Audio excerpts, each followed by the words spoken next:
Saludos, buenas noches y bienvenidos una noche más allí, una noche más a la Y Asturiana. Viernes 19 de febrero, ya afrontamos lo que es el fin de semana, ya lo tenemos casi ahí.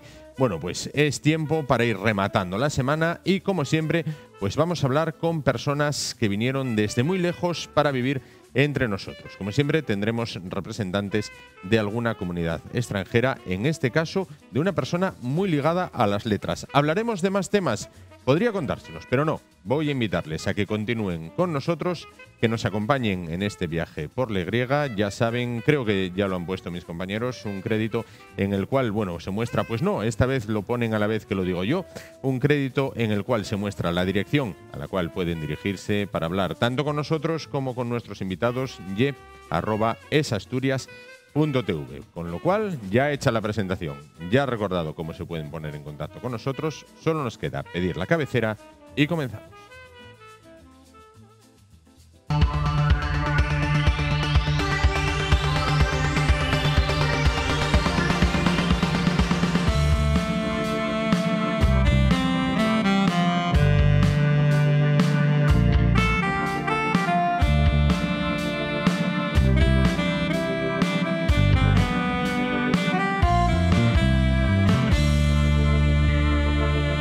Pues comenzamos y lo hacemos como todos los viernes, hablando con personas de otros países, muchos de ellos muy lejanos, que ahora viven entre nosotros, que decidieron un buen día pues venir a Asturias. Si bien llevábamos unas semanas hablando con europeos, volvemos a Iberoamérica, volvemos a Hispanoamérica para hablar más concretamente con una persona llegada desde Paraguay. Se trata de Cristian David López. ¿Qué tal? Buenas noches, Cristian. ¿Qué tal? ¿Cómo te cuentas?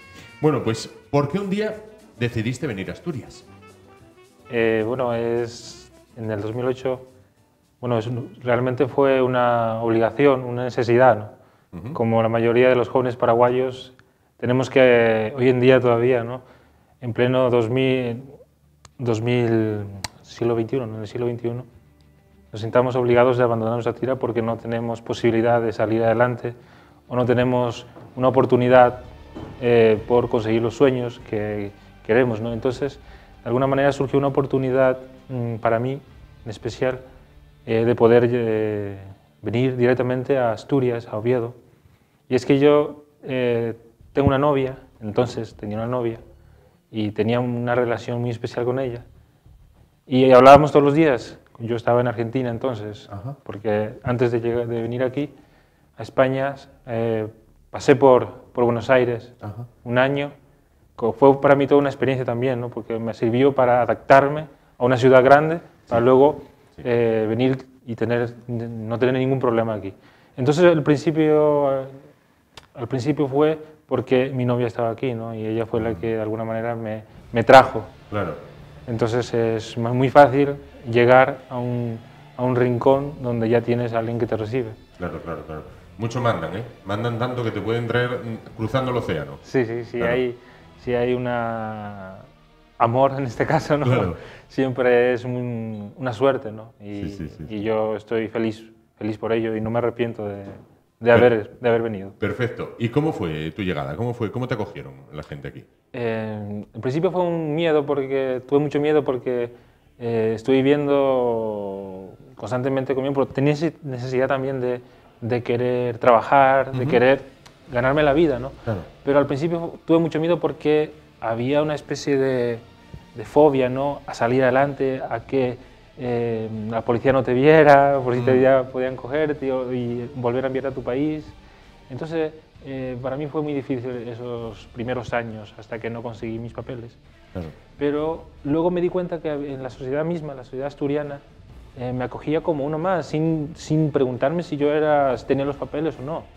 Y me daban trabajo y yo me salía adelante gracias a esa buena gente, ¿no? Que me han abierto, por ejemplo, la oportunidad, ¿no? para trabajar. En principio empecé trabajando como pintor. No sabía ni pintar, no sabía nada, pero yo tenía muchas ganas de aprender y tenía ganas de ganarme la vida, ¿no? Entonces me abrieron la puerta y empecé trabajando de pintor. Y nada, en pocos años ya fui siendo un oficial, ¿no? Pero a expresa de eso también descubrí la biblioteca, que es que en Paraguay no tenemos biblioteca. Entonces cuando descubrí la biblioteca pude sentirme como en casa, que era lo que yo quería, ¿no? Sí. Estar cerca de los libros, porque yo siempre tenía sueño desde pequeño algún día poder saber expresar lo que siento, lo que pienso, ¿no? Entonces, la única forma era leyendo mucho, ¿no? Claro. Entonces aquí tenía esa oportunidad a mi alcance. No tuve ninguna oportunidad, ningún problema, ¿no? para adaptarme, Claro, porque es claro, que claro. la sociedad asturiana es muy sociable en ese sentido. Ujú. Y coméntame una cosa, descubriste, como bien decías, la biblioteca, comenzaste a leer y al final acabaste escribiendo libros. Sí, sí, al final todo fue muy rápido. Es como una especie de... Los niños aprenden muy rápido. Sí. Tienen una especie de esponja en la cabeza que todo lo asimila, ¿no? Y en ese instante, cuando yo llegué, igual fue las ganas, Sí. porque las ganas te ayuda, es un plus, ¿no?, para aprender. Entonces fue eso que me motivó, ¿no?, a leer más y a tener sueños, por ejemplo, de descubrir autores como Rafael Barret. Ujú. Es un autor paraguayo que estuvo en Paraguay. Sí, Perdona, un autor español de Torrelavega, que estuvo en Paraguay. que estuvo en Paraguay y falleció hacia 1910, pero tuvo una gran influencia en la sociedad paraguaya, intelectualmente hablando, ¿no? Porque de alguna manera fue el que denunció las corrupciones que había, que los propios paraguayos no se animaban, porque él fue y vio lo que estaba pasando allí, entonces denunció en sus escritos eso. Claro. Entonces, pero por esa causa le han expulsado, le han encarcelado, pero aún así él no se cayó. Entonces, de alguna manera fue para mí un descubrimiento, ¿no? Aprender de él lo que realmente él había visto de Paraguay. Sí, y sí, fue sí. aquí en Asturias que descubrí realmente a este autor y es una maravilla. Y empecé a leer todas sus obras completas y lo que hice fue entresacando sus frases y lo publiqué en este bello volumen, ¿no? Sí. Que se llama Reflexiones y Epifonemas. Son aforismos de Rafael Barret y fue mi primera hazaña realmente, Sí. digamos así, de primer lector, Sí, sí, ¿no? sí, sí. Y publicarlo para mí fue toda una ilusión, un sueño cumplido. Claro, y a partir de ahí Y ya a se par- sucedieron más publicaciones Sí, sí. a tu cargo, digamos. A partir de allí ya fui conociendo a más gente que me acercaron libros, que me dijeron tienes que leer esto, igual te gusta esta línea, Sí, sí, este sí, autor. sí. Y luego publiqué con José Luis García Martín, que es Ajá. el profesor de la universidad Sí, y sí. director de la revista Clarín, Sí. una persona muy Estuvo importante. Estuvo aquí sentado donde estás tú ahora. Ah, pues muy Sí. bien, me alegro por él. Porque es que él realmente es y sigue siendo, ¿no?, la persona que de alguna manera me encamina, ¿no?, en este mundo literario. Claro. Y con él publicamos una antología, un libro en guaraní y en español. Ajá. Y fue realmente, quizás sea el primer libro publicado en España o en Asturias, de un libro guaraní. Claro. Hablaremos posteriormente del dialecto guaraní. Más temas que tienes ahí. Y luego gané un Asturias Joven con una novela que se llama La Patria del Hombre. De este nos habló Leo Prado, Sí. al cual conoces. Bueno, pues nos habló pues hace, yo creo, un par de semanas. Sí, 2, 3 semanas por ahí. Y Pues nos lo eso. recomendó mucho, ¿eh? Pues me alegro, muchas gracias. Me hace mucha ilusión y la mayoría de los lectores me han hecho llegar sus elogios, ¿no? No sé si serán sinceros, pero de todas formas me hace mucha ilusión. Es el primer libro que publico de narrativa. Claro. Y es una historia paraguaya muy profunda, muy de tierra adentro, y me enorgullece, ¿no?, que la gente y que los lectores conozcan un poco del paisaje paraguayo. Claro, claro. Oye, ¿cómo es Paraguay? Cuéntame un poco. Paraguay no sabría cómo definirlo porque todavía hay mucho que descubrir en Paraguay. Yo creo que todavía, por ejemplo, los propios lectores de literatura universal no han podido rescatar o no han podido escuchar a esas voces que están allí, ¿no?, que están queriendo hacerse oír y de alguna manera les cuesta. Y yo no sé si es porque no hay promoción editorial o no hay premios que ganan ellos, los propios autores paraguayos, pero es muy difícil de estudiarlo en ese sentido, ¿no?, de querer explicar cómo es, por qué es que hay tan poca literatura paraguaya, que no se conoce, ¿no? Y entonces, eso es un caso aparte, ¿no? Pero luego, como país, yo creo que es un país que debería mejorar administrativamente socialmente, educativamente, porque la educación está muy por debajo del nivel que uno querría que tuviera un país como Paraguay, que es un país con recursos naturales que podría explotar tranquilamente, pero que está en manos de gente que no les interesa o no tienen interés en que la gente pueda aprovechar esos recursos para formarse o para ganarse la vida, para no dejar su familia, sus tierras, un montón de cosas que yo no sé si es amor a la patria o el amor a la gente, pero hay un problema muy grave allí que no sabíamos cómo resolverlo. Claro. Oye, ¿y cómo se ve España desde Paraguay? ¿Cómo la veis los paraguayos cuando estáis allí? Yo antes de venir a España sabía que España era de alguna manera una nave, ¿no? Una especie de nave espacial donde quien llega allí luego vuelve ya con otra cultura, con otra formación. Yo conozco a mucha gente que ha venido aquí dejando sus seres queridos, luego volviendo con sus ahorros, realizando cosas, abriendo negocios, pero que luego de alguna manera no despegan, ¿no? No despegan, no continúan, se vuelven a pagarse económicamente, pero España es una oportunidad para todos los paraguayos, para la mayoría de para gente pobre, ¿no?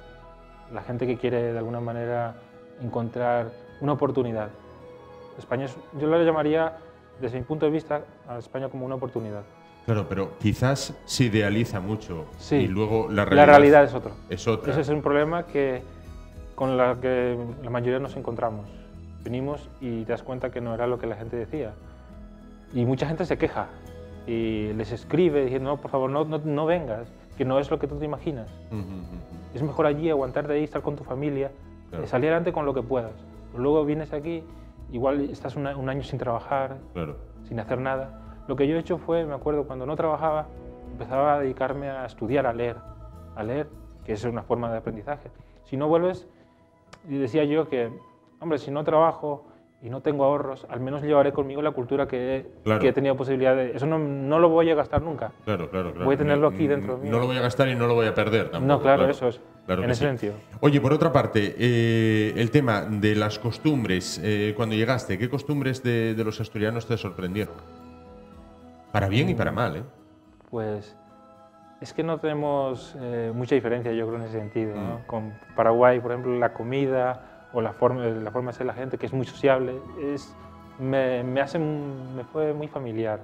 Entonces no he visto ninguna cosa que me chocara, ¿no? Pero todo lo contrario, me ha gustado, por ejemplo, la familiaridad con la que con la gente, cómo la gente te recibe, ¿no?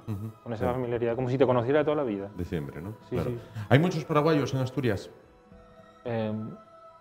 No sabría decirte exactamente, pero no mucho, ¿eh? Hay mucha gente que ya ha vuelto a Paraguay, a Argentina, pero ha disminuido bastante la población emigrante paraguaya en ese sentido. Claro. Y más cosas. ¿Qué te gustaría hacer? Continúa con los libros que me estabas mostrando. Sí. En este momento estamos con un proyecto de una revista literaria que se llama Anáfora. Estamos con el número 6 y lo llevamos con Pablo Núñez, que es un poeta asturiano también, y publicamos aquí a gente importante, luego a gente joven que está queriendo... Muéstralo si quieres a la cámara. Se puede encontrar en cualquier librería y es un proyecto interesantísimo porque de alguna manera aprendes mucho leyendo a otros autores. Entonces lo que tú haces es pedirle a autores que podría interesarte, lees y de alguna manera aprendes, ¿no? En ese sentido. Claro. ¿Y nos quedaba uno? No, estaban sí, nos quedaba el último, que lo acaba de salir. Ajá. Es un libro de poemas que se llama Permiso de Residencia. Y es un libro que salió editado por la editorial sevillana Isla Siltola. Y recoge más o menos poemas que escribí desde el 2011 al 2015. ¿En quién te inspiras para la poesía? Hace mucho que realmente no me llega ninguna inspiración. No sé si es porque estoy estudiando en la universidad, pero me ha inspirado cualquier cosa, sobre todo lecturas de otros libros, ¿no?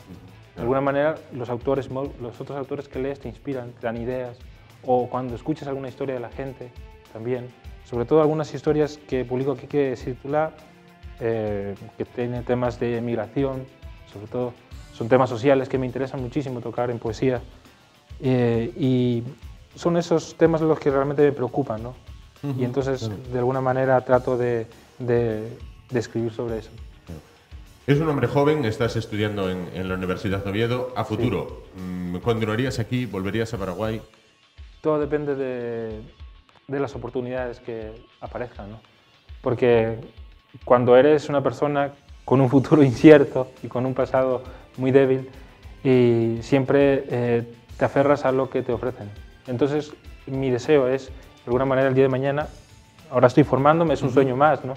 Estoy formándome y cuando acabe, dedicarme a lo que yo quiero, que sería a la enseñanza, enseñar, ¿no?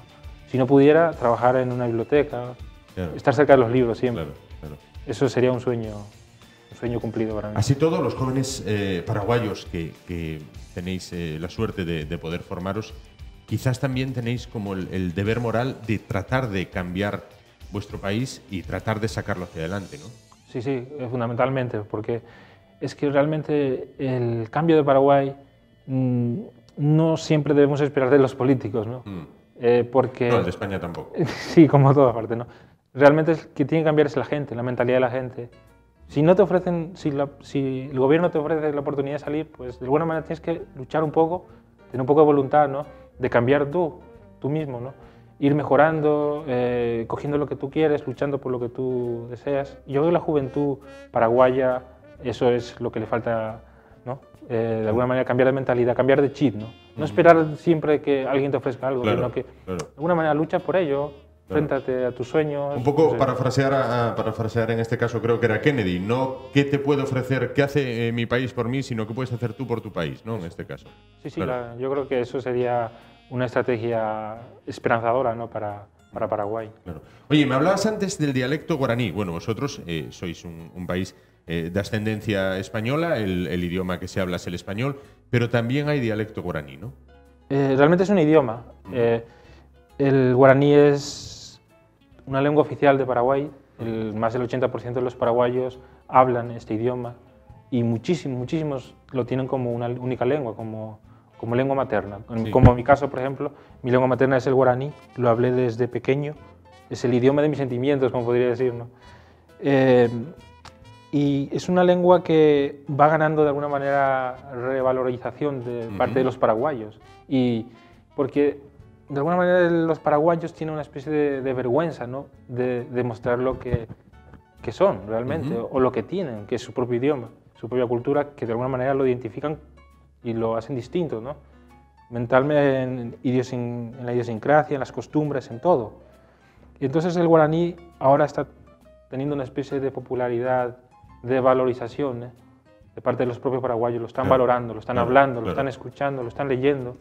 Y están escribiendo mucho también. Y eso es una buena señal para una lengua como el guaraní, una lengua minoritaria realmente. Sí. ¿Complementario al español o enfrentado al español? Complementario, el idioma, por supuesto, porque es una gran ventaja tener dos idiomas, ¿no?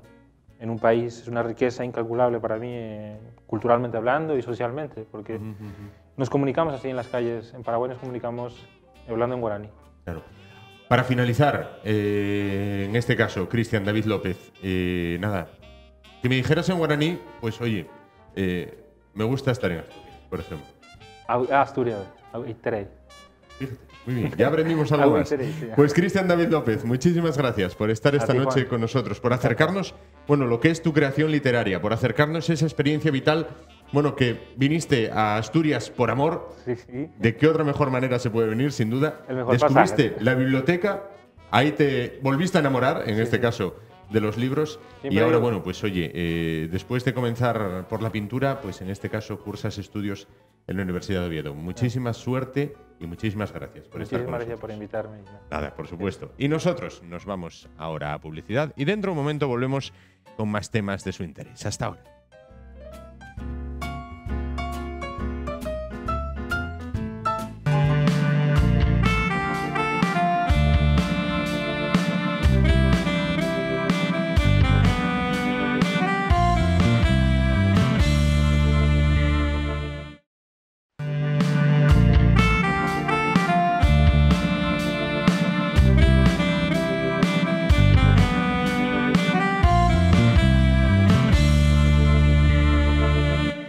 Continuamos y lo hacemos hablando de uno de los oficios quizás más desconocidos por la gran parte de la población, no solo en Asturias, sino también podríamos decir en España. Pero vamos a hablar de Asturias, que es lo que nos preocupa y ocupa. Vamos a hablar de la profesión de detective privado.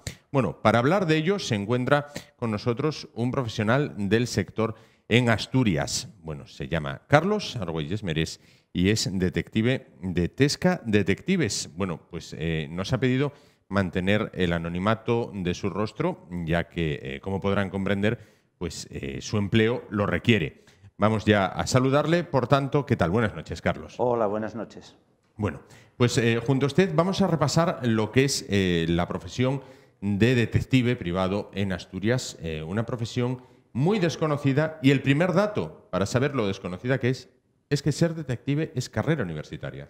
Sí, efectivamente, se cursa en algunos institutos de criminología, no en todos en España, desde el año 81 que se reguló como carrera.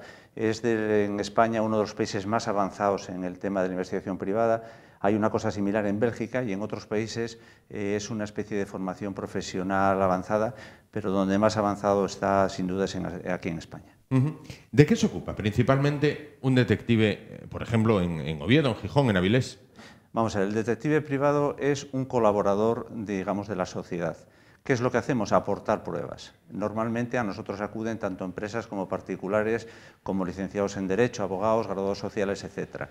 ¿Qué ocurre? Que las cosas muchas veces se saben o se sospechan, pero si uno tiene necesidad de defender su verdad ante un juzgado o ante su familia o ante quien corresponda, necesita que esa verdad vaya amparada o, digamos, documentada con unas pruebas. Y ahí es donde nosotros intervenimos, aportando pruebas a instancia de una parte legítimamente interesada, bien sea en temas de empresa, temas de familia, de temas económicos, herencias, etc. Por otra parte, ¿quién puede ser detective privado en España? Bueno, en principio cualquiera, los requisitos son como para cualquier otra profesión.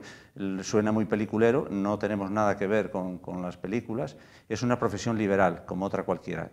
Una vez que uno cursa los estudios y reuniendo los requisitos sencillos de no tener antecedentes penales ni policiales, no haber sido declarado en quiebra en un concurso de acreedores, etc., se pide la licencia en la Dirección General de la Policía, que una vez que ve que los papeles están en regla, por decirlo de alguna forma, y que la titulación existe, te otorgan el carnet profesional, la TIP, la tarjeta de identidad profesional, y a partir de ese momento ya puedes empezar a trabajar. Con lo cual, no es necesario haber sido policía. No, no, para nada. Es más, hay una incompatibilidad entre las fuerzas de seguridad y los detectives. Un detective no puede ser policía en ejercicio, ni un policía, guardia civil o cualquier otro cuerpo de seguridad puede ser detective en ejercicio. Está expresamente prohibido por la legislación. Claro, esto entonces nos lleva a ver que son ustedes unos profesionales tremendamente alejados de los clichés de Hollywood. No nos parecemos en nada. Vamos a ver, el detective de películas se dedica a resolver asesinatos, crímenes y delitos de sangre en general, que es un poco lo que vende, ¿no? La película detective es un señor que tira de pistola a la primera, etc. Nosotros, primera consideración, no tenemos arma. Segunda consideración, no nos dedicamos a ese tipo de delitos. Nosotros lo que investigamos son causas, vamos a ver, intervenimos en delitos perseguibles a instancia de parte, lo que son temas económicos, lo que son temas, por ejemplo, alzamientos de bienes, estafas, hurtos, etc. Cuando nos encontramos con un delito de la otra categoría, es decir, un delito público, perseguible de oficio, tenemos la obligación de dar cuenta inmediatamente a la policía o a la Guardia Civil, cosa que hacemos, bueno, habitualmente, porque lógicamente así está regulado y así lo cumplimos. Pero nosotros son hechos normalmente de derecho civil, vamos a decirlo así, no penal. En penal hacemos pocas cosas más allá de las estafas, pues en compañías de seguros, que eso sí se hace, estafas económicas, etcétera, pero desde luego delitos de sangre que no nos dedicamos a ellos. Claro. Vamos a ver 20 segundos de un vídeo que algunos, quizás los que ya tengan pues más de 35 años, recordarán. Vamos con ello.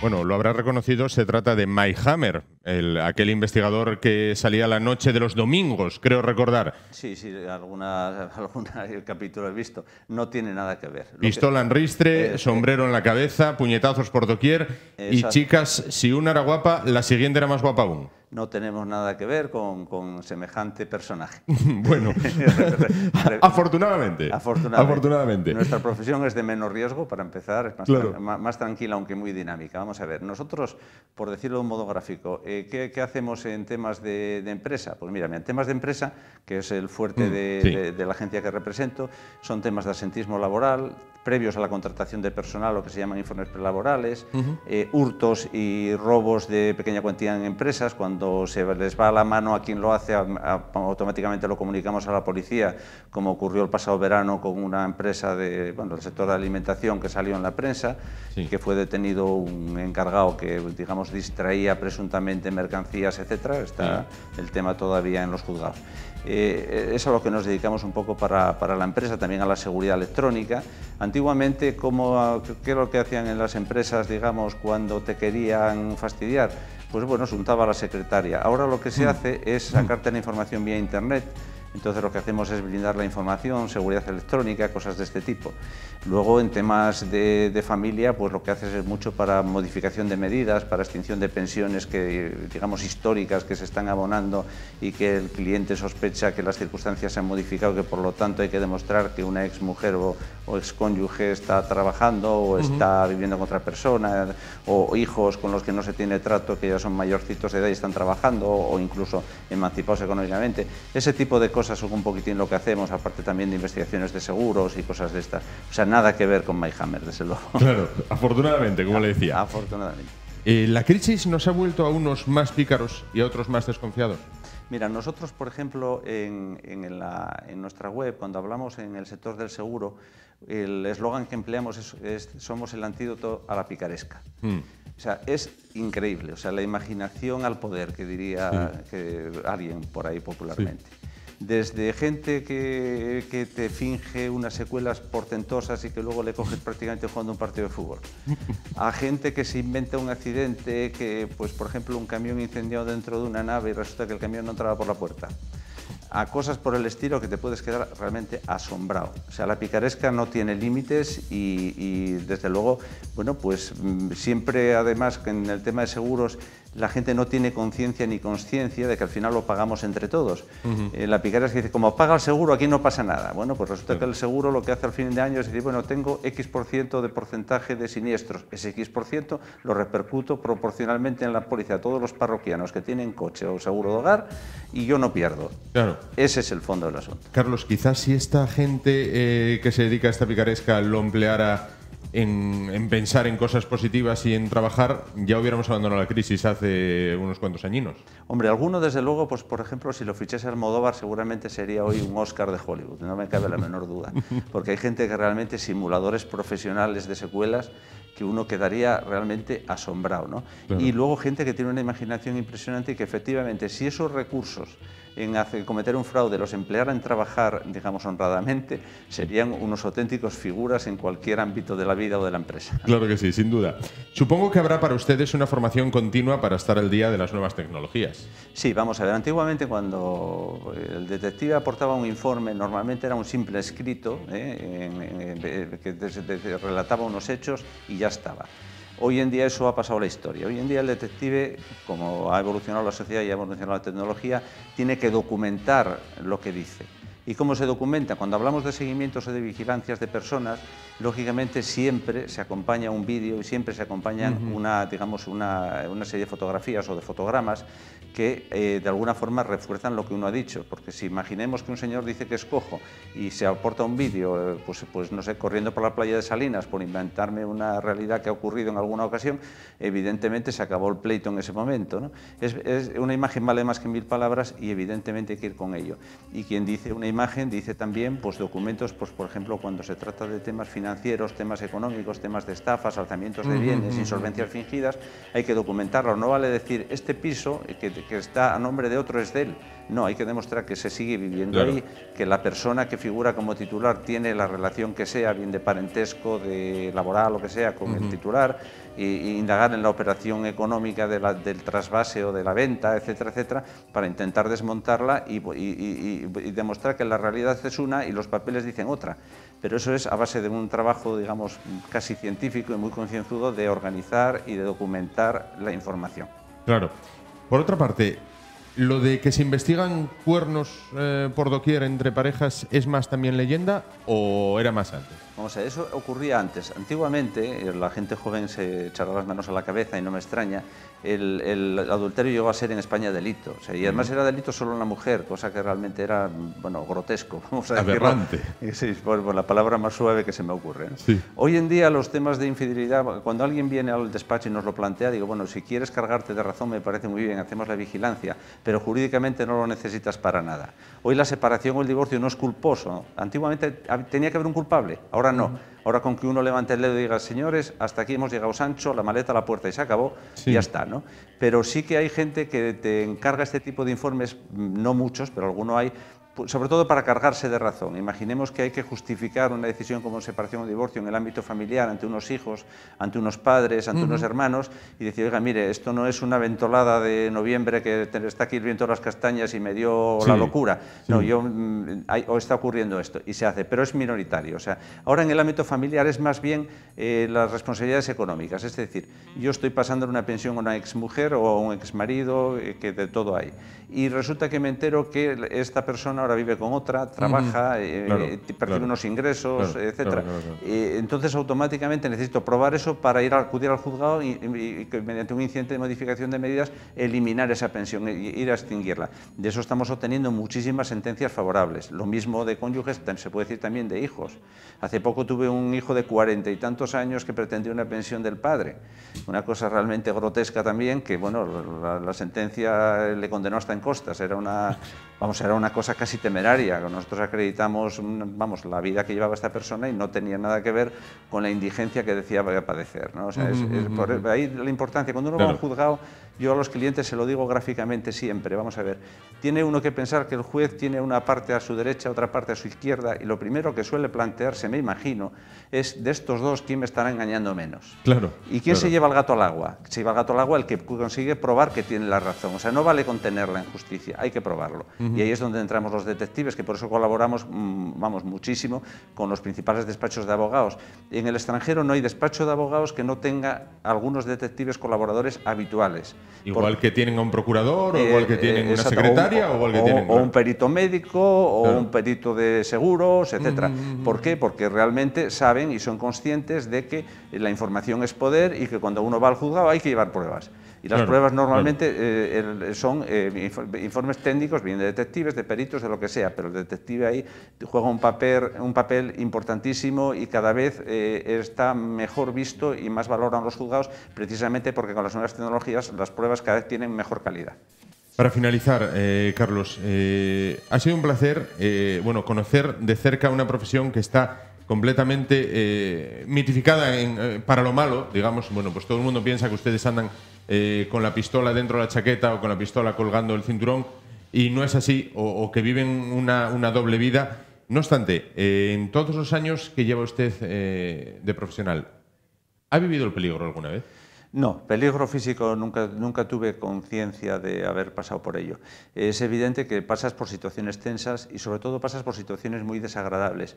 El detective, aparte de un profesional que ve las cosas desde fuera, porque no puedes verlas desde dentro si no perderías la necesaria imparcialidad, pero no dejas de ser persona.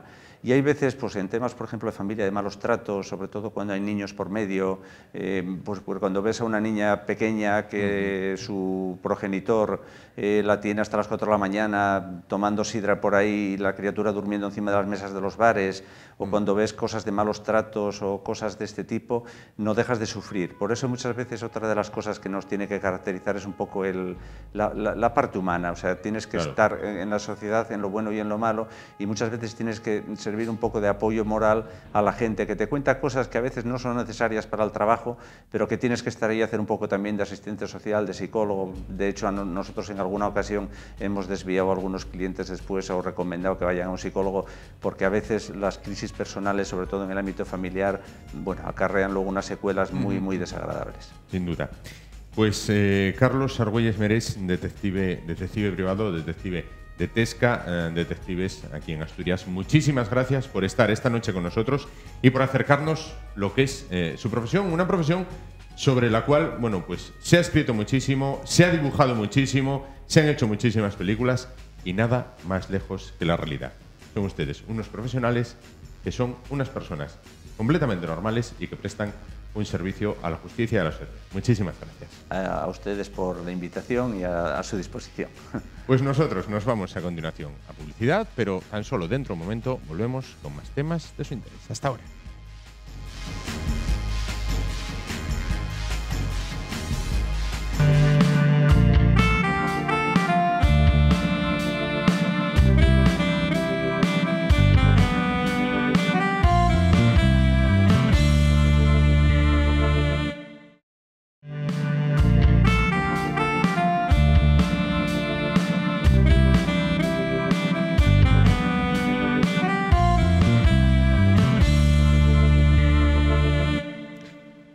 Bueno, pues continuamos y lo hacemos hablando, como todos los viernes, con el Padre Elías, sacerdote y parapsicólogo. ¿Qué tal, Padre? Buenas noches. Hola, Juan. Buenas noches. Buenas y frías noches. Bueno, hace un poco de frío, pero bueno, en fin. es lo que toca, ¿verdad? Contra el frío, un buen abrigo, un buen jersey y no pasa nada. O una mantina si se está en casa. Bueno, vamos a hablar de reencarnación y vidas humanas sucesivas. Vamos, como siempre, primero por el concepto. ¿Qué es la reencarnación? Bueno, la reencarnación significa vidas humanas sucesivas con estas dos características. Primera, los cuerpos humanos en esas vidas humanas sucesivas son siempre distintos. Han nacido en tiempos distintos, en lugares distintos e incluso pueden tener sexo distinto. Ser hombres en la encarnación anterior y mujeres en la posterior. Primera característica, multiplicidad o multitud de cuerpos humanos distintos. Claro. Segunda característica, la misma alma. El cuerpo es perecedero, es transitorio, pero el alma es permanente. Entonces, cada uno de esos cuerpos, sean muchos o sean pocos, están animados por la misma alma. El ejemplo más vulgar o más doméstico es la relación entre cuerpo y vestido.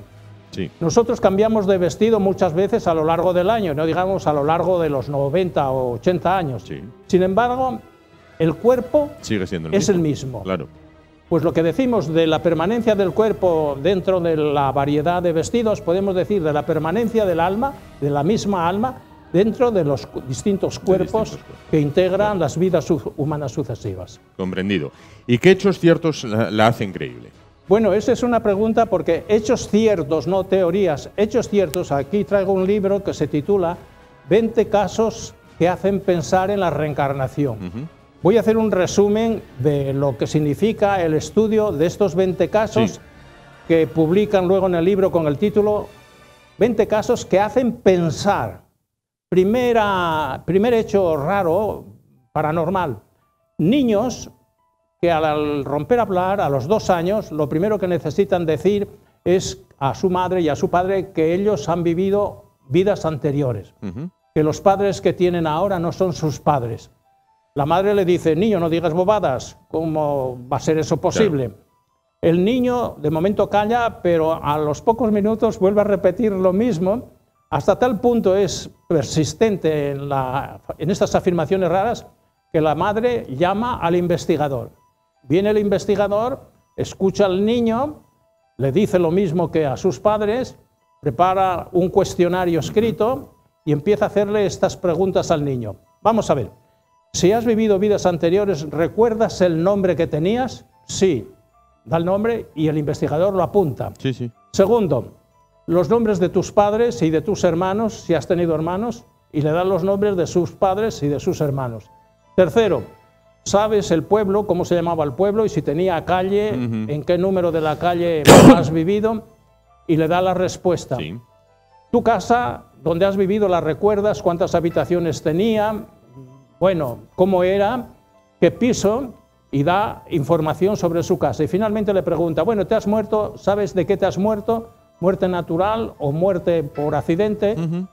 Y le da la respuesta.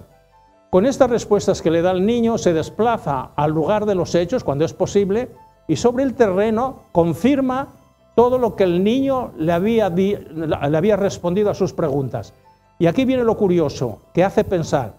Hay una coincidencia del 98% entre la información que ha dado el niño y lo que averiguó el investigador pisando el terreno. ¿Cómo se explica este conocimiento del niño Claro. tan alto, a los 2 años, a los 3 años, a los 5 años, a medida que luego avanza en años, se va perdiendo la memoria.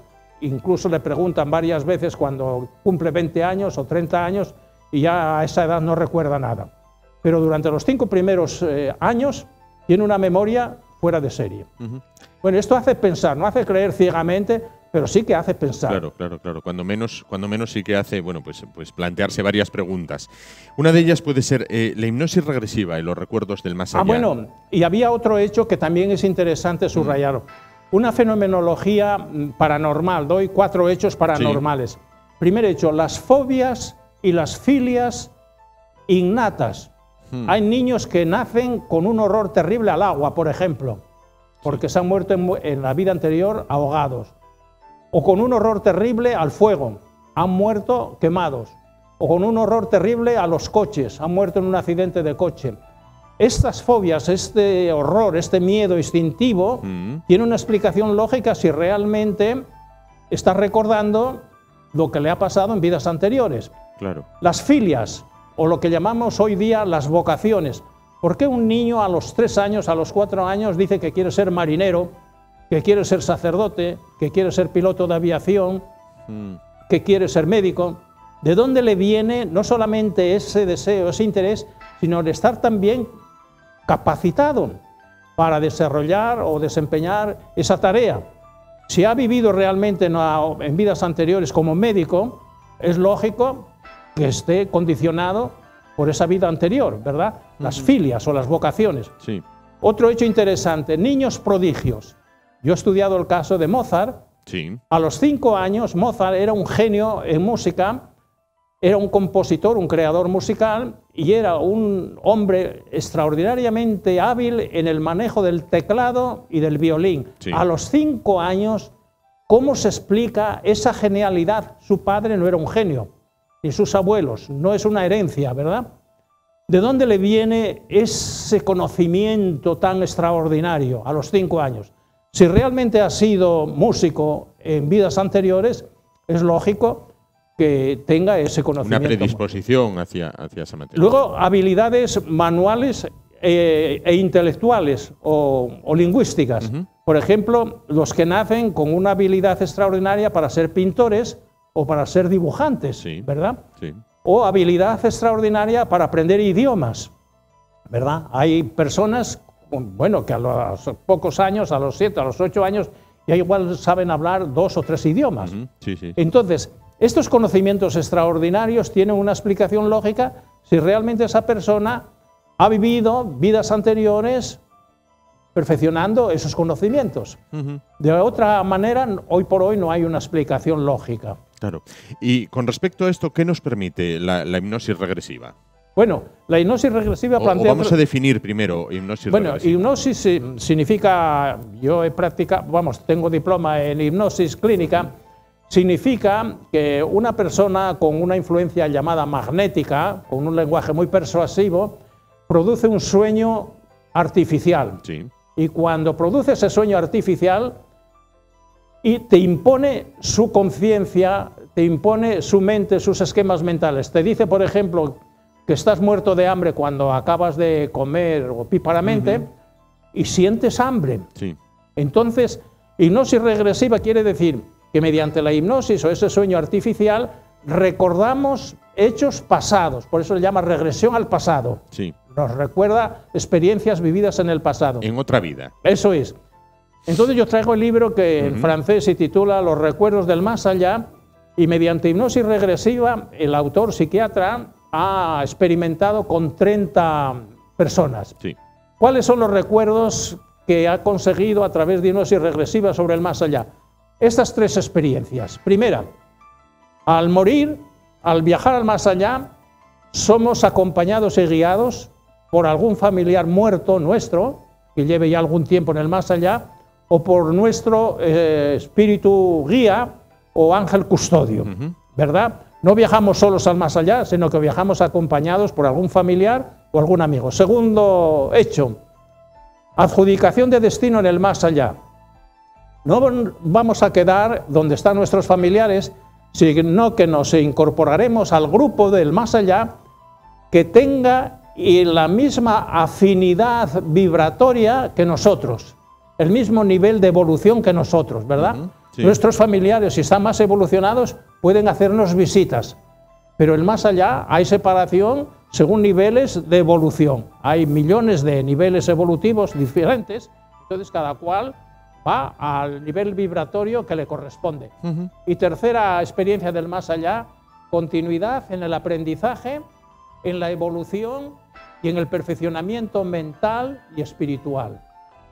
La evolución no se detiene con la muerte del cuerpo, con la muerte física, sino que continúa perfeccionándose y habla pues de un guía, de un instructor o de un maestro, de una persona en el más allá mucho más evolucionada que nosotros, que nos ayuda a crecer en conocimiento, sobre todo conocimiento del misterio del mundo, del misterio de Dios, de tantos misterios que en la vida presente nos han sobrepasado y no hemos sido capaces de encontrarles una explicación. Claro. Entonces, son esas tres experiencias conseguidas a través de hipnosis regresiva. Lo mismo que a través de hipnosis regresiva en la Tierra con personas mayores se consigue recordar tiempos pasados. Yo he hablado de niños que espontáneamente necesitan decir que han vivido vidas anteriores, pero hay otras experiencias de hipnosis regresiva con personas mayores, entonces las someten a un sueño artificial y a través de ese sueño recuerdan vidas, pero vividas en la Tierra. Claro. Pero también funciona la hipnosis regresiva para recordar el pasado mientras estamos en la Tierra. Claro. Bueno, entonces esas son las dos cosas que están desarrolladas en estos dos libros, científicamente muy serios, muy rigurosos, Sí. bueno, que merecen un respeto tremendo. Cuando hablamos de estos temas, ¿es el Dalai Lama un reencarnado? Bueno, es buena pregunta. Sí, yo he vivido con los lamas en un monasterio en Huesca y les he preguntado, entonces, para este niño Osés, que era de Granada, bueno, lo tienen o lo han tenido durante algún tiempo como candidato a ser lama, Dalai Lama. Y para demostrar que puede ser Dalai Lama, hay que verificar científicamente que es un reencarnado. ¿Qué pruebas le hicieron para saber científicamente que era un reencarnado? A los 2 años, en una bandeja le ponen 20 o 30 objetos distintos. Y entre esos 20 o 30 objetos distintos hay uno, solamente uno, que ha pertenecido al lama anterior, sí. ¿verdad? Que se había muerto hacía 4 meses o 5 meses. Y el niño, a los 2 años, instintivamente apunta con el dedo un objeto y es realmente el único que había pertenecido al lama anterior. Al lama fallecido. Pregunta, ¿cómo este niño instintivamente averigua entre 30 objetos cuál ha sido el que perteneció al lama anterior? Si él realmente había sido el lama que había utilizado ese objeto, es perfectamente lógico que lo conozca. Sí, claro. Pero si no ha sido el lama anterior, no se explica este conocimiento. Entonces, para ser Dalai Lama hay que demostrar científicamente que ha sido un reencarnado. Y la prueba científica es la de la bandeja con 20 o 30 objetos y el conocimiento intuitivo, instintivo, inmediato del niño reencarnado. Hábleme de la figura de Allan Kardec y dígame si fue un reencarnado. Bueno, Allan Kardec ha muerto en el 1860, fue el descubridor, el inventor del espiritismo científico y figura como un reencarnado. Yo he visitado su tumba en París, está enterrado en un dolmen celta. Entonces, él figura, tiene cantidad de flores, a pesar de llevar más de 100 años muerto, tiene cantidad de flores en su tumba. Figura como reencarnación de un druida, de un sacerdote celta, y sobre su tumba he leído este epitafio que lo grabé, bueno, en sangre y en fuego. Epitafio de la tumba de Allan Kardec en el dolmen de París. Nacer, morir, renacer, progresar siempre. Entonces, la vida, la muerte, el más allá, están al servicio y en función de un progreso, de un mayor perfeccionamiento de la vida humana. Hablamos entonces de una evolución constante. Evolución, no sé si, bueno, alguna vez has oído hablar del karma y de la, y de la evolución y la reencarnación. Reencarnación. ¿Qué relación hay entre karma y evolución, sobre todo en la espiritualidad científica de la India? Bueno, el karma para el budismo significa la ley de causa y efecto. Recogemos el fruto de lo que sembramos. Claro. Si sembramos buenas semillas, recogeremos buenos frutos. Si tomamos buenas decisiones, experimentaremos beneficios. Si tomamos decisiones equivocadas, experimentaremos las consecuencias dolorosas de esos errores, ¿verdad? Entonces, el karma significa que recogemos el fruto de lo que sembramos, que hay una responsabilidad tremenda a la hora de tomar decisiones. Y segundo, la reencarnación, las vidas sucesivas, existen para mejorar el karma, para mejorar la capacidad de acierto en las decisiones, para vivir creciendo en mayor sabiduría, en mayor conocimiento, en mayor capacidad de hacer el bien y evitar el mal. Claro. Esta es la evolución relacionada con el karma. Cuanto menos karma negativo tienes, más evolucionado, o viceversa. Cuanto más evolucionado estés, menos errores cometerás, menos karma negativo tendrás. Claro, ¿verdad? claro, claro. Bien, entonces hay una relación muy estrecha y una responsabilidad tremenda. La teoría de la reencarnación y del karma según los budistas, ¿verdad? ¿Y qué significan las distintas moradas de las que habla el Evangelio? Bueno, que Jesucristo dice textualmente: en la casa de mi Padre hay muchas moradas, voy a prepararos una morada. Esto quiere decir que en el más allá hay infinitos niveles de evolución espiritual. Sí. Llamamos morada al nivel evolutivo de las personas. Entonces, en el más allá, pues hay santos, ¿verdad? O hay personas incluso muy santas, y hay personas que acaban de ingresar, de viajar al más allá, con una cantidad de adherencias terrestres que necesitan una purificación, ¿verdad? Yo creo en el purgatorio, entendido de alguna manera, como un proceso que te va limpiando en el más allá de las adherencias, de los defectos, de los errores, de las creencias falsas con las que viaja el alma al más allá. Pero no en lugar de sufrimiento. Bueno, llamar sufrimiento, sufrimiento desde luego físico no, porque el cuerpo no existe, ¿verdad? No hay forma de castigarlo físicamente. Pero bueno, menos felicidad, lo mismo que el niño, por ejemplo, es menos feliz, es incapaz de disfrutar de muchas cosas que son exclusivas del disfrute de las personas mayores. Por ejemplo, entender los estudios universitarios, ¿verdad? O otras cosas. Bueno, el amor generoso. El niño pues no es capaz de momento de ese disfrute de placeres superiores. Bueno, claro. Pues en el más allá, según el nivel evolutivo que tengas, tendrás un nivel de felicidad más alto o más bajo. Claro. Siempre la responsabilidad mientras vivimos, porque estamos forjando el futuro. Lo que somos hoy está muy condicionado por lo que hemos sido ayer y antes de ayer, ¿verdad? Claro. Y lo que seremos mañana y pasado mañana está muy condicionado por lo que hagamos, por lo que dejemos de hacer o por la forma con que lo hagamos hoy. El sentido de responsabilidad. Claro. Padre, para finalizar, esto nos lleva a hablar de la resurrección, perdón. ¿Al final de los tiempos o es inmediata? Es un poco también el ejemplo, la oruga y la mariposa. A mí me han enseñado que la resurrección era al final de los tiempos. Hoy día, por ejemplo, pues se sostiene una nueva teoría. Entonces, la resurrección es una transformación que afecta más al alma, a la conciencia, que al cuerpo. En el momento en que perdemos el cuerpo físico por la muerte, el alma, la conciencia, estrena una autonomía. Es capaz de actuar sin los condicionamientos que le impone la materia, ¿verdad? Claro.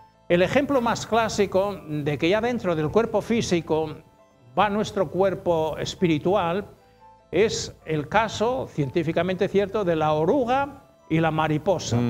Sí. La oruga es un gusano que se arrastra por el suelo. Sí. Sin embargo, lleva dentro una mariposa. Y con el paso del tiempo la mariposa es una emergencia evolutiva del gusano. ¿Cómo dentro de un cuerpo de gusano que se arrastra por la tierra puede habitar y estar ya presente la belleza de una mariposa, que es un volátil, con una hermosura en las alas, con una capacidad de moverse por los aires, totalmente imposible para el gusano? Entonces, nuestro cuerpo espiritual y nuestro cuerpo inmortal o imperecedero van dentro ya del cuerpo físico, material y mortal. Claro. Entonces, para mí, la muerte es una experiencia de transformación, como un nuevo nacimiento, lo que éramos en la tripa materna y lo que empezamos a ser cuando estamos fuera de la tripa materna. En la muerte, lo que éramos cuando el alma estaba dentro del cuerpo y cuando empieza a estar fuera del cuerpo, con autonomía y con independencia. Hay una transformación, un proceso de mejoramiento, de evolución, de evolución. Para mí es lo que yo creo y lo que tiene una base, pues bueno, bíblica y científica. Pues padre, tenemos que dejarlo aquí porque ya sabe que el tiempo pues, es finito. Quedamos emplazados, como siempre, para el viernes que viene. Bueno, pues aquí estaremos para hablar de otro tema. Hay un tema que es interesante, también relacionado con la muerte, si morimos en el bajo astral, muy poco evolucionados o muy evolucionados. Entonces, sobre el tema del infierno, del demonio, hablaremos sin duda la semana que viene. La próxima semana. Gracias por estar una semana más con nosotros. Gracias a ti y gracias a Televisión Asturias. Nosotros nos vamos ahora a publicidad, tan solo un momento, porque dentro de unos minutos vamos a hablar de música, de músicos y, como van a ver, de los buenos. Hasta dentro un momentín.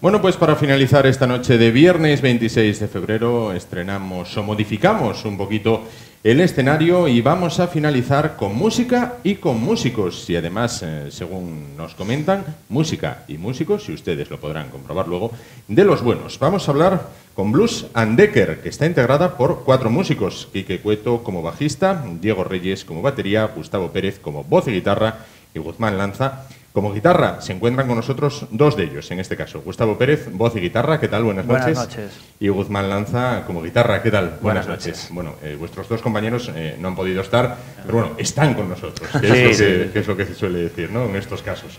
Bueno, quisiera comenzar por conoceros. ¿Quiénes sois, Blues and Decker? Pues bueno, sí, es difícil esa pregunta, ¿no? Es un poco filosófica. Pero llevándolo a lo común, somos un grupo más, ¿no? que ensaya, que toca y que intenta buscarse la vida en la música, ¿no? Simplemente, ¿no? Claro. Tocar y poco más, no hay mucho más. Un grupo que nace en el local de ensayo, como otros tantos, a base de, bueno, de compartir gustos musicales más o menos en la misma dirección y mucha diversión también, y a partir de ahí, pues tiempo, como todo, y hacer conciertos y poco más. Grupo asturiano. Sí, integrado por 4 asturianos, en este caso, ¿no? Me imagino. Perfecto. ¿Qué música tocáis para aquellas personas que no os conozcan? Blues rock. Yo lo llamaría muy sencillo, ¿no? Todo esto de las etiquetas puede ayudar en un momento dado para definir cosas comerciales o para que la gente sepa bien lo que puede comprar o lo que no y tal, pero al final con decir algo general yo creo que ayuda, y sí que es verdad que tenemos muchas referencias, pero al final es blues rock, no tiene más. No. Precisamente de esas referencias quería hablar. Bueno, ¿quiénes son vuestros referentes? Yo creo que hay un poco de todo, ¿no? Nos gusta desde la música racial negra, el blues más profundo, más rural, a cosas más modernas. Por ejemplo, te puedo decir Gary Moore, Kenny Wayne Shepherd, incluso hablaba antes Gustavo, los Black Keys, que te gustan a ti, Jack White. Hay un poquitín de todo. Quizás en la mezcla también está un poco ese toque, ¿no? que igual se refleja. A Sí, pesar de que es porque- blues y rock, bueno, al final... De hecho, nosotros al final te das cuenta de que nos gustan también los Beatles y nos gustan Claro, cosas así claro, que se claro. pueden meter, acaban influyendo en cierta medida, ¿no? Sí, Que sí. nos cuesta, hay algo que siempre hablamos de que nos cuesta hacer blues porque claro, lo bueno ya está hecho. Claro. Lo han hecho los negros y lo han hecho de fábula. Entonces intentamos siempre dar una vuelta de tuerca y al final cuando intentas cambiar un blues es donde te metes en terrenos más pop o populares y aparecen otras referencias de todo estilo, pero bueno. Claro. escuchamos Nos gusta la mucho música blues. en general, yo Sí, creo. sí, Y a partir de ahí... Claro, la gente negra, bueno, digamos que es superlativa para esto del blues, pero bueno, los blancos tampoco se quedan atrás. En este caso, hay una película que decía, los blancos la saben tal, en este caso baloncesto, los cierto. blancos la saben tocar también y cantar, ¿no? Sí, sí, sí. Sí, claro que sí, hay gente muy buena. Sí, hay además. gente buena, hay gente buena. Es verdad que, bueno, como todo surge como surge de una comunidad y con una serie de circunstancias, ¿no? Y luego al final no deja de ser lo que decía Jorjón, ¿no? Deja de robarle la música a los negros. Pero al fin y al cabo, cuando ya se trata como una forma musical y se le quitan los componentes quizá más sociales, por decirlo de alguna forma, sí que aparece gente que puede hacerlo bien, que saben comunicar, porque al fin lo que más nos gusta es que es una música interpretativa, más que compositiva, está muy centrada en el momento, en qué está pasando, en una comunión con el público de algo que no se va a repetir nunca, se cambian los solos, se puede cambiar las intensidades. Muy visceral, muy del momento. Y un ejemplo, por ejemplo, de, valga la redundancia, de lo que has dicho antes, es los bluesman británicos. Sí. De Blanca tocando blues y que son una Claro. influencia para mogollón de guitarristas. Y que recuperaron el blues negro en cierta medida, ¿no? Que trajeron Claro. a toda esta gente, a Muddy Waters y a B.B. King a tocar a Inglaterra, ¿no? En giras y O sea que- ayudaron un poquitín también a seguir cultivando ese culto Claro. a la... Estamos de redundancias ahora. A la música, vaya, al fin y al cabo. Oye, hablarme de vuestro nuevo disco, de vuestro nuevo trabajo. Bueno, ¿cómo lo definiríais? Pues es bastante ecléctico. La verdad es que encontramos una serie de canciones, empezamos a componer y nos fueron saliendo como muy desmangueladas, ¿no? Cada una tiraba por su lado. Teníamos un poco de soul, teníamos un poco más, otra más rara, una más Pink Floyd, otra más no sé cuánto. Y decidimos De ahí las entonces... influencias, Exacto, perdón. exacto, sí, se ven incluso, se van a poder ver en mayor medida en este nuevo disco, ¿no? Pero la idea de darle una coherencia fue cuando también le pusimos una historia detrás y entonces quiere contar una experiencia vital, una experiencia física también, porque Sí. está basada en un hecho real. Es mi abuelo, que surgió también era trabajador del campo, ¿no? Y el terruño y luego tener que emigrar a Gijón, al Musel. Y entonces leyendo alguna vez sus poemarios, que le gustaba mucho escribir poesía, ¿no? Y se autoeditaba en sus libros ahí con mucho esfuerzo y la verdad es que encontré, hostia, es que esto tiene Claro. mucho blues, ¿no? Claro, claro. Y se lo propuse a ellos, les pareció bien la idea y entonces, bueno, empezamos con una canción un poco más gospel, ahí como más iniciática, contando lo que él vivía de pequeño, vamos metiéndonos, ¿no? en la posguerra, el trabajo duro, y luego todo con la migración a Gijón, demás, con el trasfondo también de la poesía, ¿no? De que son interpretaciones o a veces incluso traducciones literales de versos suyos. Y bueno, tiene eso, Tiene carga. tiene esa línea, ¿no? En claro. la que acaba con la muerte también, evidentemente, pero ya falleció. Eso en cuanto a Y tiene- concepto. en cuanto a concepto, Y encima en cuanto al aspecto técnico también de la grabación, es decir, que en este disco cada canción es un mundo aparte. Así como en el disco anterior teníamos unos sonidos más o menos genéricos, o bueno, buscados, pero que te valían un poco para todas las canciones. Sí. En este caso cada canción tiene su caja, sus platos, está la guitarra con unos determinados efectos, la voz, está todo... Se ha hecho una base de una salsa para cada Sí. canción, para que se cociera bien a fuego lento, como dice Miguel. Oye, perfecto. Metimos incluso Y española, está guitarra muy bien. española y tal. Claro, Que, por claro, cierto, claro. hablas de Miguel, grabamos con Miguel Herrero en Acme Studios y también contamos con la de productor con Isaac Rico, que ha trabajado con Avalina, con Le Sí. Punk, Pablo Galeano, Sexy Zebras, de Madrid, él, y un espléndido trabajador, es increíble lo mucho bien, que nos sí. aportó también, con Miguel, por supuesto, y todos los colaboradores, pero aprendimos mucho con Isaac. Mejor que mejor. ¿Dónde os vamos a poder ver? A partir de Pues ese bueno, momento. estamos todavía en ello, vamos poco a poco, acabamos de presentar el primer single porque todavía estamos cerrando cosas y cuando se verá en nuestra página web, haremos guerra por las redes sociales y todo esto y tal, pero ya empezaremos a afinar fechas, pero de primeras vamos a dejarlo ahí en un... Estamos dejándolo reposar. Sí, un sí, poco. sí. Bien, bueno, oye, consultamos la página web y ahí seguro que sí, eso, aparecerá por todo. supuesto. ¿Con quién habéis compartido escenario y certámenes? ¿Con qué nombres propios? Pues de todo.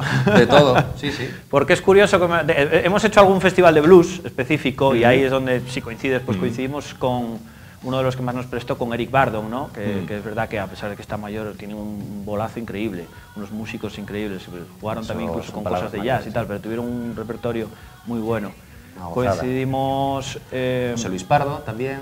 Ese fue muy bueno también, con fue jazz, buenísimo, de jazz. en un festival de jazz, que fue, bueno, muchos años estuvo tocando la flauta travesera con Camarón. Paco de Lucía, bueno, los vimos trabajar porque además esa gente hace unas giras, claro, de una locura, y venían que no se conocían cada uno incluso, de un sitio. Y los veías en la prueba de sonido ensayando y era increíble cómo sonaba aquello ya. Claro. Pero luego, vamos, nos metimos también, estoy acordándome ahora de Tiki Phantoms, que dices, de surf también. Nos hemos metido, es un poquitín como nos salimos del blues clásico, nos hemos metido también a algún festival, pues eso, más rockero, incluso surf, más, no sé. Claro. Raimundo Amador también. Raimundo, claro, sí, que tocó una canción con nosotros, de hecho. Sí, claro. Muy son experiencias, supongo, que no se olvidan para nada. No, nos comentabas, bueno, los temas basados un poco, bueno, en el poemario de tu abuelo, que se va desde el campo hacia la industria, ¿no? En este caso, hacia el Musel, hacia Gijón. Bueno, esta música que parece, pues, cuando la oímos, pues bueno, nos evoca estas películas americanas de una persona en Alabama. Bueno, pues, ¿esto tiene público en Asturias? Hombre, yo creo que de primeras no. Si tú se lo cuentas así y tal, en general, a muchas me lo han dicho, ¿no? Diciendo, hostia, vamos a ver a Blues and Deck, y dicen, ya de primeras les tira para atrás por el término blues. Pero sí que es cierto que luego funciona. Sí. Luego, cada vez que tocamos, porque es una música, como decía antes Guzmán, muy visceral y al final simple también, bastante sencilla, mejor dicho. Sí, y entonces es efectiva, la gente lo va a ver y entra lo de primeras. De hecho, que nos choca mucho. Y dices, Blues and Decker, ¿qué tocan blues? Y luego ves a familias con hijos, claro. A gente joven, gente mayor. Dices tú, todo el mundo los acabamos de poner a bailar canciones de gente que lleva muerta mogollón de años. Sí. Y se lo están comiendo. Y no, claro. Qué bien lo estamos pasando y qué guay. Y estás tocando un blues de 30 años. Sí. Claro. Oye, perfecto. Por otra parte, el tema de la música en Asturias, para los músicos. Bueno, ¿cómo está el tema difícil, para salir adelante, vamos? Está difícil. Pero bueno, al final es como en toda España, en general. Hay una élite. Es que eso te iba a preguntar, si hay que irse a Madrid o a Barcelona o... Bueno, depende de cómo lo veas. Yo es que insisto en esta élite, que es un poquitín la que marca una idea que la gente cree que es la música, y eso no es así, ¿no? No todo el mundo puede permitirse hacer la carrera de Alejandro Sanz. Claro. Más que nada por dinero. Pues si a nosotros nos dan ese dinero, pues claro, te puedes montar esos escenarios, esas luces, y entonces esas promociones, y vas a poder llegar a tanta gente. Pero al no tenerla, sí que existe un grupo de música, o sea, varios grupos de música que trabajan en otro nivel, y eso sí que existe, y es difícil acceder a ello. Pero eso está en toda España así, no es pelearlo mucho, es una carrera muy ingrata. Ahora, luego en concreto en Asturias, pues sí que es verdad que hay una serie de problemas que, por ejemplo, aquí se pelea contra los conciertos pequeños, contra los microconciertos de bares, de gente que pelea por la cultura, y eso es muy grave, la verdad, porque estamos acabando todo con ciudades dormitorio.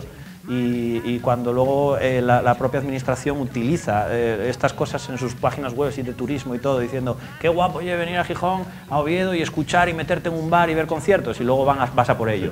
Entonces sí que es verdad que está habiendo problemas, pero bueno, ha habido un par de avances ahí importantes por medio de una plataforma que se está creando a día de hoy, estamos creciendo poco a poco, pero va a juntar a distintas asociaciones, pues está el colectivo asturiano de jazz, está la Asociación de Músicos de Uvieu, está la Caja de Músicos de Gijón, estamos hablando también con Unirock de Puerto de Vega, bueno, más gente, ahora tampoco quiero decir más que se me va a olvidar. Y estamos intentando juntarnos para pelear por cosas que son básicas y que podrían ayudar a que mejorara un poquitín la situación, por eso tanto de licencias, la forma en la que se dan, como a la forma en la que se persiga, al fin y al cabo, porque se está persiguiendo y se está perdiendo, primero dinero y segundo cultura. Claro, porque talento en Asturias hay. Por supuesto, sí, muchísimo, increíble. Mucho. De hecho, lo decía incluso Isaac, mira que viene de Madrid, decías tú antes lo de Madrid, y estaba viéndonos trabajar y tal, sé qué, y hubo un momento en que se puso Miguel Herrero, por ejemplo, a tocar allí unos metales, y el tío decía, es que bueno, cuando vuelva a Madrid no se lo van a creer, porque estaba grabándolos el todo y tal. Y bueno, Miguel es una punta del iceberg perfecta para mostrar lo bueno que es, pero también de que hay un núcleo de gente con la que él trabaja y de otros sitios, de aquí en Oviedo salen unos grupazos increíbles, en Gijón mete miedo también. Lo último, yo el otro día lo de Alberto y García, el último vídeo que acaban, lo vi ayer, madre mía, es que hay un nivel increíble. Claro, claro. Oye, quiero volver un poco al inicio. Vamos a recalcar un poco, vamos a machacar con ese nuevo disco, bueno, ese próximo proyecto. Contarme también alguna interioridad durante la grabación, algo de lo que engancha a la gente. Bueno, al margen de lo que es ya puramente musical, pero algo tiene que haber ahí. Pues no sé, no me ocurren a mí tampoco. Anécdotas hay muchas, está claro, en días de grabación, pero... No sé, yo me estoy acordando del Día de la Española, porque la verdad es que íbamos con otra idea de canción. Ahí esto fue un poquitín Isaac el que nos tiró para atrás. Y la queríamos llevar a otro rollo, a más Gary Moore, íbamos enfocado hacia una cosa mucho más moderna. Y dijo él, ¿por qué no la llevamos más a...? Porque la de... Esa canción de la Española está enfocada en la guerra civil y es la única que no está basada en un poema de él, que está basado en el poema de los Angelitos Negros, que luego fue la canción de Machín. Y entonces dijo, ¿por qué no lo hacemos totalmente fronterizo? Ahí es el rollo mezclar América, Estados Unidos con la América del Sur, con España. Y hicimos una marcha militar y tal, y queríamos llevarlo a lo español, ahí rollo concierto Aranjuez. Y entonces, claro, sobre la marcha, que no, que eso hay que prepararlo, diciendo prueba y tal. Y nos metimos ahí, entonces, venga, unas discusiones, era abandono, que no, sigue, por ahí y tal. Y estuvimos toda la tarde solo para la española esa, pero mereció la pena. Esa fue muy buena. Y luego sudando y llorando casi y tal, pero... Sí. La verdad que hubo muchas cosas con sudor, también. De momentos después de comer con el cafetín y unos chupitos, cuando la cosa estaba caliente, grabando algunas guitarras. Yo recuerdo, también fue muy buena, aquella guitarra con el Bisbee que tenía Miguel, grabando, y dijo, esto va así del tirón, y empezamos a grabar, y llegó un momento que estaba dándole a la palanca, rarra, y Gustavo se llevaba las manos a la cabeza, te vas a quedar con ella en la mano, y yo, menos mal que no aquello fue, menos mal que no estaba Miguel. Miguel, lo siento. Nada, oye, genial. Bueno, ¿qué tema nos vais a tocar? Porque pues hoy vamos a despedir, perdona, que te corté ahí. Bueno, hoy vamos a despedir precisamente con un tema de Blues and Decker. ¿Qué tema va a ser este? Pues el tema se llama When You Leave, y es el último tema del disco. Que es una especie de epílogo, ¿no? Y hablando sobre eso, cuando alguien se va, que es después de la muerte, el análisis, un análisis así, es de hecho como una especie de crooner así, gastado, acabado e incluso medio borracho. Bueno, pues con ello os voy a dejar solos ante la cámara, adelante. Disculparnos con Quique Cuetos y con Diego Reyes, en este caso, que no han podido estar con nosotros, pero bueno, yo creo que va a ser un éxito y que pronto vamos a poder contar con los cuatro.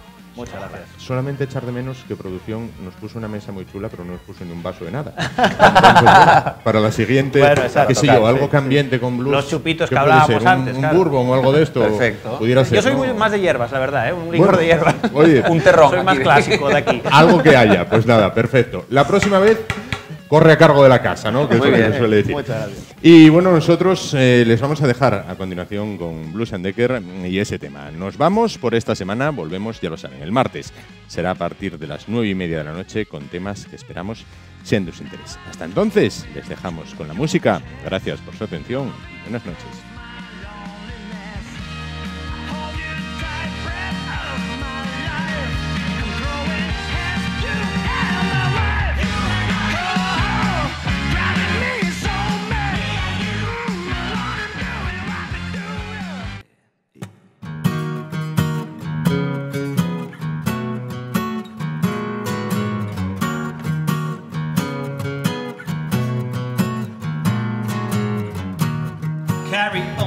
Carry on with the routine.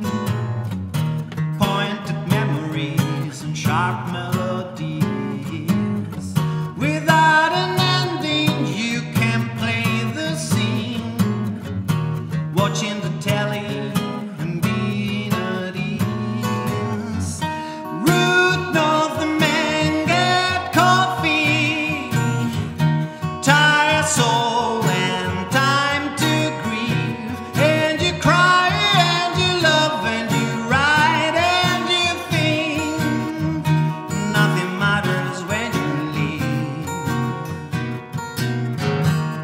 Always sold them fire in the throat of mine.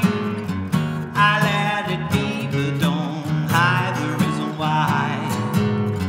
I had to see it coming in peace.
that's when you